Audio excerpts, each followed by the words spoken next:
Hello everyone and welcome back to Coloring with Haley. I'm doing another speed coloring video today and we are coloring in Kokeshi Cuties by Amai or possibly Amai World. It's A-M-A-I. And I'm doing a sped up video today because our internet has kind of been on the fritz again, going off and on, and when I do a longer color in chat that's, like an hour long, it takes forever to upload. I'm sure if those of you that live in rural areas know that even decent internet is really hard to get in a rural area. And our internet simply just won't stay on long enough for me to upload a long video right now, but it will stay on long enough for me to upload a shorter one. So that's why we're going to see a few more sped up videos until we can figure out what's going on with the internet. I think it's just the internet we're using is having a high volume of traffic now that it's summertime. So unfortunately, I may not be able to do a long color in chat as much as I would like to. So what we've been doing around here is a little bit of vacation time before it gets too miserably hot out, and it kind of already has. So we picked a good time to do all of our vacation stuff. It was 93 the other day, but because of the humidity, the weather app showed that it felt like 106. So yeah, it's time for me to start staying inside now. I can't handle it when it's that hot out. I'm sure most people can't.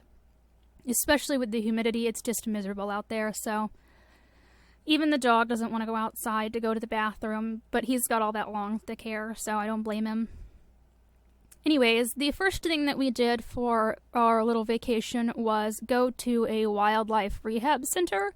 They have an open house once a year, usually in May or June. Of course, they didn't get to have it last year because of the things going on in the world, but they were able to go ahead and open back up this year, so we went to that, and it was great. I really enjoyed going. Of course, it's a non-profit rehab center that's licensed by the state and everything, so it was a free event to go to, but you could donate money, and of course I donated because I'm always donating money to help animals in need.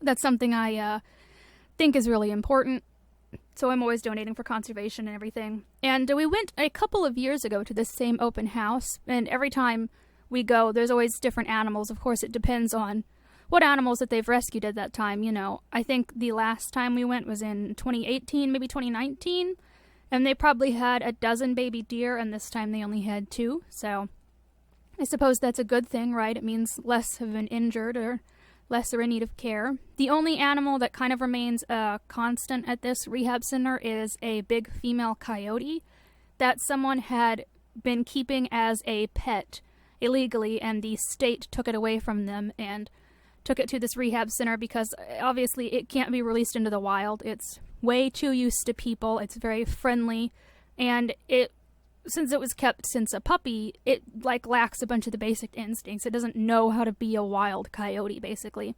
So that's one of the only animals there that can't be released back into the wild.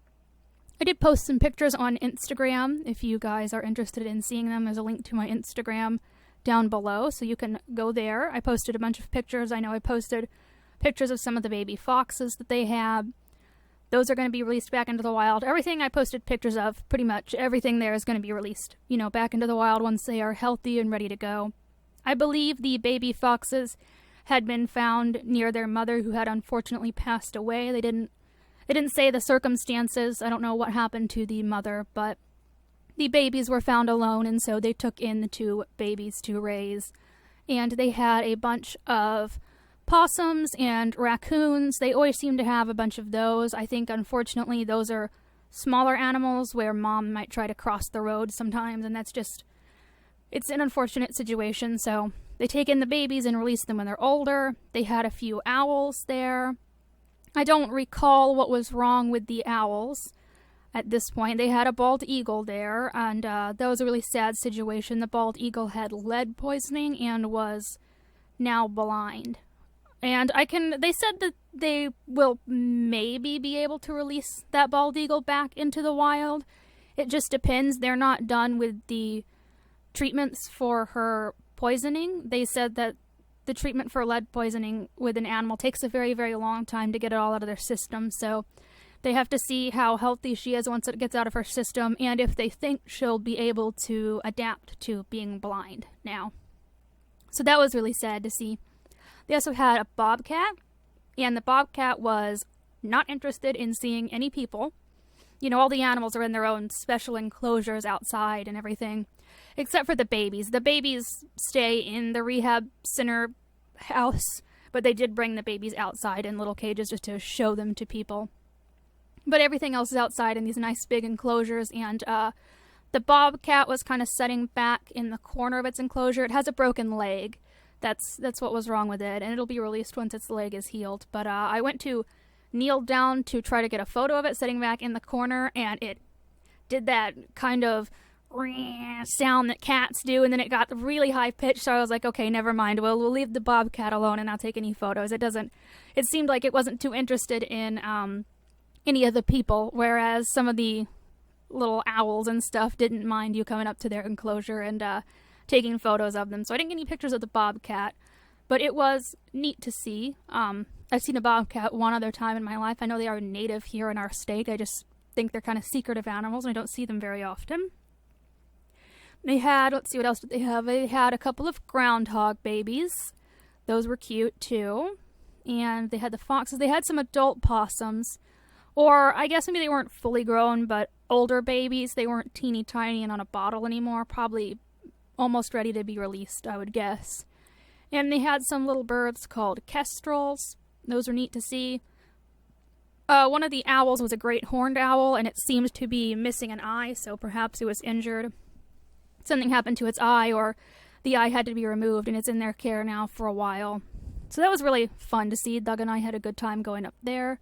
I always enjoy going to the open house, when they do have it, because like I said, every time it's different. You never know what animals you're going to see there.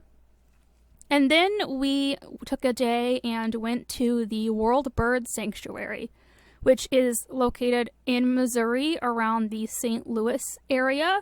And if you are there, you should totally stop by. It's completely free. They recommend you make a small donation, which, again, I made the donation because I think conservation and taking care of animals is important. But the World Bird Sanctuary it's what it says. It is a sanctuary for birds all around the world that are injured and need to be taken care of. They have a huge hospital there, and birds from all over the United States come there to be taken care of and rehabilitated and released into the wild. But they do have about 20 or 30 birds on display.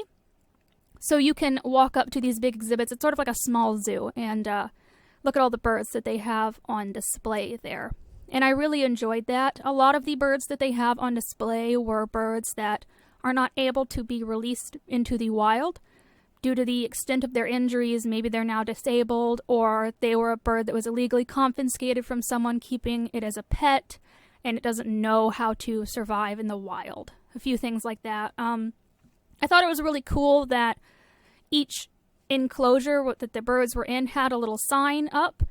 They had two signs. One sign that told you, oh, I'm this type of bird, and I'm from here, and here's a fun fact about me. But then there was a sign that said, hi, my name is this. And it explained how the bird got there to the World Bird Sanctuary and why the bird was not able to be released into the wild, and then it gave a little bit of information about its personality. For example, I remember they had some eagles there that people had been keeping as pets, and they had to be confiscated. And they said the birds imprinted on humans, and they just weren't able to be released back into the wild. They were unfit to go back, unfortunately. So it was really neat to see a lot of the birds. A lot of the birds they had on display were big birds of prey, so hawks, owls, eagles, really cool things like that. Vultures, they had a lot of vultures. Those are neat to see, too. They did have a bald eagle, just like the rehab center, but this bald eagle had to have a leg amputated, so it only has one leg, and they deemed that unfit to release. And some of the birds that they have there are rather friendly. I guess you can tell, this couldn't be released back into the wild because it's way too friendly with people. You'd go to the enclosure, and the bird would literally fly from one corner of the enclosure to go sit right in front of where you were looking at it and almost like pose for pictures, and they would stare at you and everything. So it was really neat, and I guess you could tell, maybe that bird wouldn't be fit for the release into the wild because it'd be a little bit weird if you were outside and a big hawk just kind of landed right there in front of you and was staring at you. You could see maybe they're a little bit too reliant on people, I remember, let's see, they had some red-tailed hawks that had been hit by a car, and they were healing okay, but they just had some disabilities that would make them unfit for the wild. They had an owl that had to have a wing amputated, so it wasn't able to be released into the wild. There's no reason to, the bird is fine with the disability. It doesn't really hinder it too much, but if it were in the wild where, it had to catch its prey and everything, there wasn't someone giving food to it daily, it would totally hinder it. There was no reason to, put the bird to sleep or anything like that. It just couldn't go back into the wild, so they decided to keep it and put it on display here to teach people about the birds of the world. And they actually have some birds that are so friendly that they take them to events. Some of the little cards were talking about that, how they take birds to schools and public events and show them to people and teach people about these birds and why they're not good pets, but why they're important for the environment and everything. So I think that's really cool too. They're doing a lot of cool stuff there, and it was just really neat to see. They had a crow there that was, Douglas and I were just in love with this crow, even though they had all kinds of really cool, big, huge birds. This little crow, his sign said that he really likes attention, and so he'll go to the corner of his enclosure and squawk and scream until you walk over to his enclosure, and then he'll fly up in front of you and sit there. And it was completely true. You couldn't even look at any of the other birds near it because this little crow, I think his name is Petrie, he would go right up there and scream while we were trying to look at the little barn owls across from him. And he wouldn't let you even concentrate on the barn owl. You have to go back over there to his enclosure, and then he'd be quiet and come sit right in front of you and pose for pictures. So that was super cool to see. That was fun. He is one of their birds that they use for education events. I did see that on his sign. So it said that he was kept illegally as a pet and imprinted too much on people to be released back into the wild. And then, of course, while we were there, we went to IKEA because I love IKEA. We don't have one anywhere close by, so I had to stop there. And I got a new desk chair. I really needed one. The one I was using was like 10 years old and was one of those little tiny, scrappy ones from Walmart that like doesn't even have back support. So it was way overdue for me to get a new one. And that's kind of all we did really for our vacation, because we had about a week time there where the weather was just perfect. It was kind of like late 70s. That was it. And it was a little bit cloudy, so it wasn't too hot and miserable. And it kind of rained a lot this month here. So we found a perfect window where it wasn't raining and we could go do a few things, get out, because now it's way too hot, like I said. Let me look at the weather for today. I'll tell you how hot it is when I'm recording this. It is 91, but it feels like 95. So yeah, no thank you. I'm not getting out in that. I don't like to. I may get out a little bit to obviously feed the donkeys and the horse, and I will spray them down with the hose when it's this hot. They like the cold hose water, but I'm going back inside. I just can't handle being out in the heat like this. I already have problems regulating my body temperature because of my chronic illness, and when I get out and it's already, this like miserably hot out, it just makes me feel sick, and it's hard to breathe because it's so hot, and it's like the air feels heavy. I think that's because of the humidity in it, I believe I've read. But yeah, no, it's just not for me. So we got our vacation stuff out of the way, and now I'm ready to stay inside and get done a lot of coloring this summer, hopefully, because it's just too hot to do anything else. I've heard it's nicer in places like Arizona and Nevada where it's that hot, but, there's no humidity.